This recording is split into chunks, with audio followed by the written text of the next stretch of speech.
নমস্কাৰ সকলোকে মই ইউটিউব চেনেলৰ অন্য এটা ভিডিঅ'লৈ সকলোকে স্বাগতম জনাইছোঁ। আজি কথা পাতিম SSCGD এক্সামৰ ওপৰত। ইতিমধ্যে এক্সাম শেষ হ'ব হ'ল আৰু হয়তো এদিন দুদিন বাকী আছে। মই যেতিয়া ভিডিঅ'টো বনাই আছোঁ আৰু এদিন বাকী আছে হয়তো। এতিয়া প্ৰশ্ন হ'ল যে কাট অফ কিমান যাব। বহুতো মোৰ লগৰ দিছে, সিহঁতে সুধি থাকে আৰু তেনেকৈ মেছেজতো সুধি থাকে বহুতে যে দাদা কাট অফ কিমানমান যাব পাৰে। কোৱাৰ আগতে আপোনালোকক আৰু এটা ভাল খবৰ দিব বিচাৰিছোঁ যে ইতিমধ্যে SSCGD ভেকেঞ্চি বাঢ়ি গৈছে। বৰ্তমান অল টোটেল ভেকেঞ্চি 46,260 মান হ'ব, প্ৰায় সিমানে হ'ব আৰু এতিয়া আপোনালোকৰ কাৰণে আৰু সুবিধা হৈ গ'ল চাকৰি পোৱাৰ বাবে। তো যিসকলে এনেকৈ এক্সাম দিলে তেওঁলোকে ৰানিং ষ্টাৰ্ট কৰি দিয়ক, কাৰণ জানে কিছুমানে এক্সাম ভাল হ'লে পিছত ৰানিঙত ফেইল কৰে।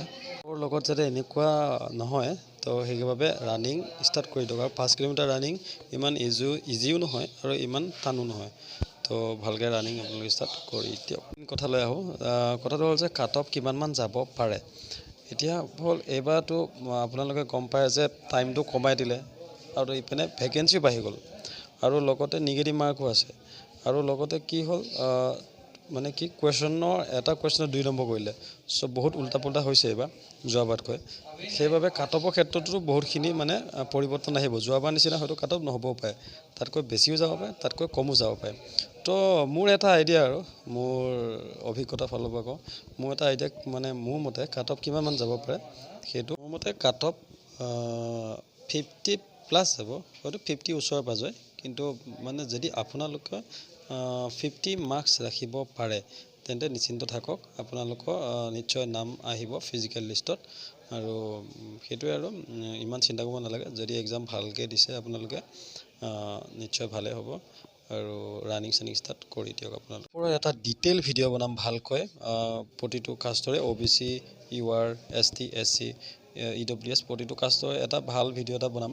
কিন্তু এতিয়া ক'ব গ'লে আপোনালোকে বহুতো ভিডিঅ' চাই আছে ইউটিউবত, বহুত কৈ আছে কাট অফ অমুক যাব তমুক যাব কিবা যাব, কিন্তু ইমান ভিডিঅ' চাই থকা লাভ নাই ক'ব গ'লে, কাৰণ আপোনালোকে দিছে এক্সাম, আপোনালোকে গম পায় যে কিমানটা কুৱেশ্যন কৰি আহিছে।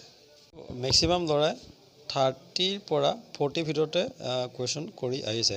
তো তাৰ পৰা এটা কথা ক'ব পাৰি যে কাট অফো ইমান নাযায়। আপোনালোকে যদি 50 ওচৰে পাজৰে যদি মাৰ্কছ ৰাখিব পাৰে তেন্তে আপুনি নিশ্চিন্ত থাকক, আপোনাৰ ফিজিকেল লিষ্টত নাম আহিব। ইমানেই আছিলে আৰু ভিডিঅ'টো শেষলৈ চোৱাৰ বাবে ধন্যবাদ থাকিল আপোনালোকক সকলোলৈ। আৰু কিবা যদি SSCGD ৰিলেটেড কিবা আপোনালোকৰ কমেণ্ট থাকে তলত কমেণ্ট কৰি জনাব। ধন্যবাদ।